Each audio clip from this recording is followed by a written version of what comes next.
All right, let's dive into a piece of tech that has totally changed the game for modern software, Kubernetes.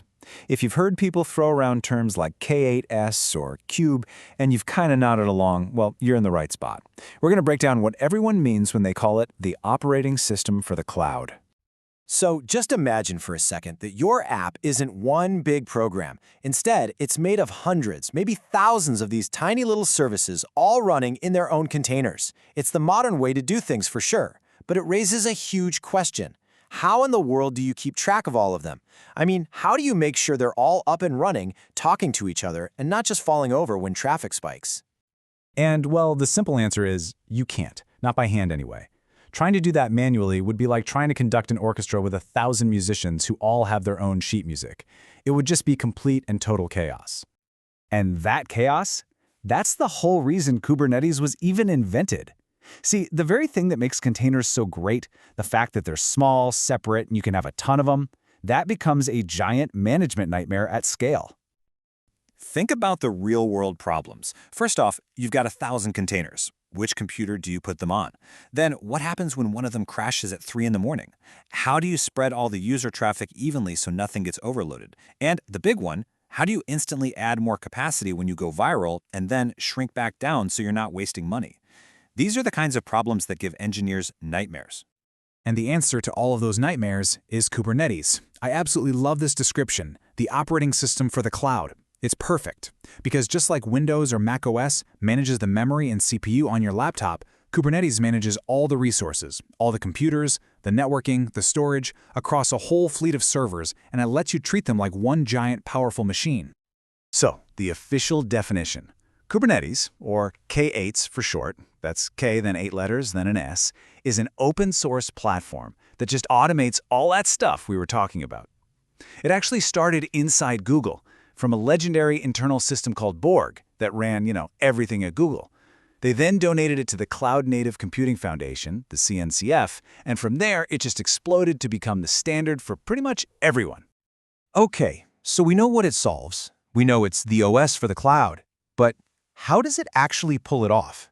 Let's pop the hood and take a peek inside what we call a Kubernetes cluster. The easiest way to wrap your head around a cluster is to think of it in two halves. You've got the control plane, that's the brain, and you've got the worker nodes, that's the muscle.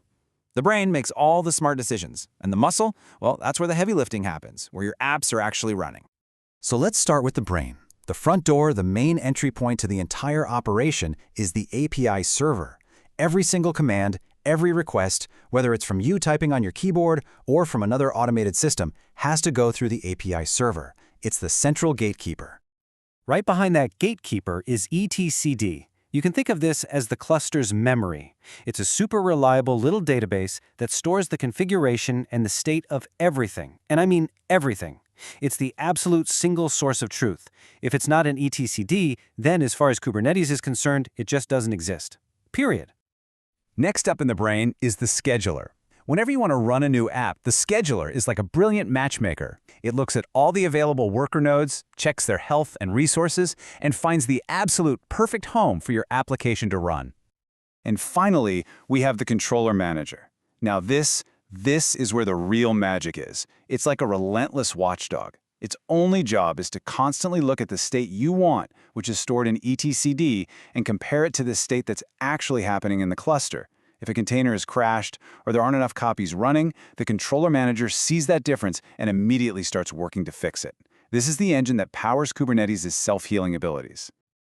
Okay, so the brain is scheduling all this work. But what exactly is the work? Now, you'd think it's a container, right? But in the world of Kubernetes, the smallest thing you can create isn't a container, it's something called a pod.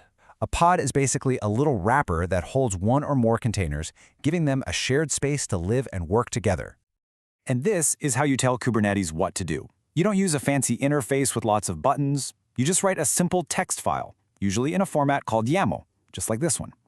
Notice how you're not telling it how to do anything. You're just declaring what you want. You say, the kind of thing I want is a pod, and the image I want to run inside is Nginx. You describe the end result, and Kubernetes figures out how to make it happen. So, we've met all the main characters, the brain, the muscle, and the pod. Now let's put it all together. Let's follow an application from just being some text in a file to being a live service that anyone can access. So first you write that YAML file. Then you use a little command line tool called kubectl to send it over to the API server. The API server checks it, says looks good, and stores it in etcd. The scheduler immediately sees this new pod that needs a home, picks the best worker node, and assigns it. Then, on that specific worker, a little agent called the kubelet sees the assignment and gets to work, pulling your container image and starting the pod. But there's one last critical piece. Your pods can get deleted and replaced, so their addresses change. Users need a stable, permanent way to find your app. That's what a service does. It's a stable network entry point that directs traffic to your pods, no matter what's going on behind the scenes. And this brings us to the single most important concept in all of Kubernetes. You don't tell it how to do things step by step.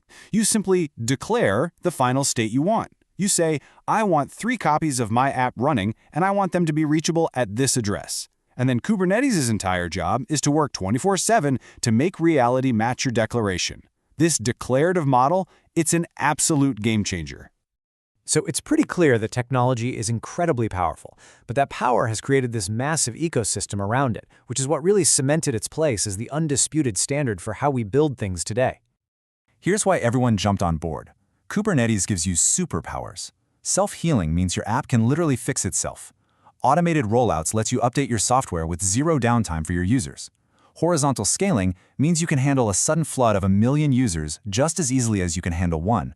And things like service discovery and storage orchestration mean all the complicated plumbing just works. It's built for survival at massive scale. You know, maybe the single biggest reason it took over the world is this. You don't actually have to set up that complicated brain yourself. All the big cloud players, Google with GKE, Amazon with EKS, Azure with AKS, they'll run it for you. You just click a button, get a ready-to-go Kubernetes cluster, and you can focus on your apps, not on managing infrastructure. That made it accessible to literally everyone. Now, there are other tools out there like Docker Swarm and Nomad, and they're good at what they do.